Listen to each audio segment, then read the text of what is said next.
Montana. Well, take a look at it. I mean, it's beautiful. We actually went there, and we just kind of discovered it and fell in love with it. And the thing is that for us, we know that Far Cry has typically been about putting you on a plane 6,000 miles away and getting you somewhere exotic. But we said, what if we could do that kind of at home? What if we could let you explore the things that you already know and make that feel a little bit twisted and interesting? How do you do it? And in this case, what you're seeing is the cult, which we've built, has actually taken over this small town of Falls End. You're looking at it, getting a sense of what you got to do. And then what we wanted to do is give you the tools, the weapons, and the people to be able to build this resistance and then fight back. Awesome. So I actually have community questions, Sid. Can you believe it? Dan, get ready. All right, I'm ready. You already know what these are. Oversoul Gaming wanted to know, this is the first Far Cry game I'm really interested in. Will it be newcomer friendly? Is it more focused on action or stealth? It's a great question. I think that from the standpoint of it being newcomer friendly, for sure, right? We definitely want to be able to make it so that if you played a Far Cry before, you're going to be able to pick this up and go, okay, oh, that's different. Wait a minute, this is a surprise. But if you've never played a Far Cry before, it's a great opportunity for you to pick it up and to be able to experience it for the first time, because we're building a story that you author, right? Gone are the days of the linear story. What we want to be able to make it is that you can go in any direction, meet any character, and be able to imbibe in the action bubbles that you want to do. So for sure, it's completely friendly. Good. Well, he asked a good question then. Great. Go ahead. What's your next one? Philippe wants to know, is the wingsuit back? Missed it a lot in Primal. I don't even know if I'm allowed to Primal. You just like sew together a bunch of fur skins to like just fly. It's not like we didn't talk about it, but the okay, all right. was that I don't honestly know if I'm allowed to talk about the wingsuit. You know what?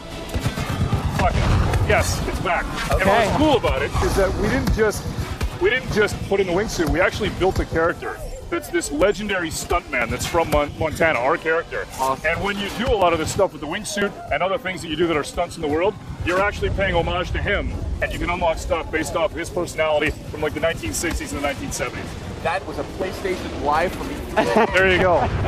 Here first. There you I'm go. sure Dan's colleagues are just over the moon. Exclusive. And you know, I know we're already a little bit through the demo here, Dan, but we didn't really talk about the father and the cult yet. Right. But that's obviously a huge point in Far Cry 5. It's sort of the antagonist of the series. Yeah, I think the people know that we've worked really hard, and when you think about it from the standpoint of Far Cry 3 and Boss and Far Cry 4 and the things that we did with Pagan Min, there's an expectation the bar set very, very high. So we said, how do we build someone who's truly interesting, truly magnetic? How do we make it so that they have control over people? How do we make it so that they have an ethos? And so we started to cobble together this idea of the father.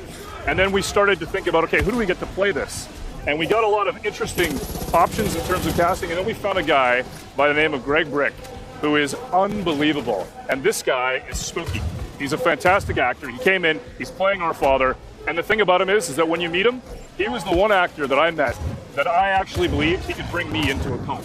And that was all the difference. Plus, he doesn't blink, and it's really spooky. Like at all? At all. It's weird, yeah. That's another exclusive. Yeah. Wait, really though? Does he have like eye drops that he's No. He's just in? intense. He's okay. really, he's really good at his craft, and he's intense. And when he brings the father, he brings it all. That's amazing. And Dan, this is amazing because compared to the footage we were just seeing, our driver here is already, it's so much different from what we were seeing before. Different game. Different pathways through, different encounters. That's what we wanted, and it wasn't just in terms of a single area. I mean, we want that for all the regions in the game. That you're going to meet different communities, you're going to have different guns for hire, different opportunities, that you can attack it. I mean, Far Cry has been about freedom, opportunity, and surprise, and that's what we bring. And these partners, these co-op partners are available for co-op play as well, right? Well, what we do is we wanted to be able to make it that we had 3 basic systems for this. You have guns for hire. So you've got people like Nick, people like Grace. Got it. You've got fangs for hire. People or animals like Boomer and other people, animals. Other animals that I can't talk about, but I desperately want to. And then you also have co-op, and you've got friends for hire. We make it part of this big system so that when you go out into the for hire system and go out in the world, the anecdote factory pushes back. I mean, we're almost out of time. Other animals. I mean, is it going to be a moose? Could it be something? I'm just kidding. I'm just kidding. There's no time for moose. All right. I'll be quiet. Dan, it's always a pleasure to see you. Cheers, Thank you so much for coming on. Great. That was Far Cry 5 coming to PS4. Dan, such a pleasure. And of course, we have so much more coming up today from PlayStation Live from E3. Stay with us.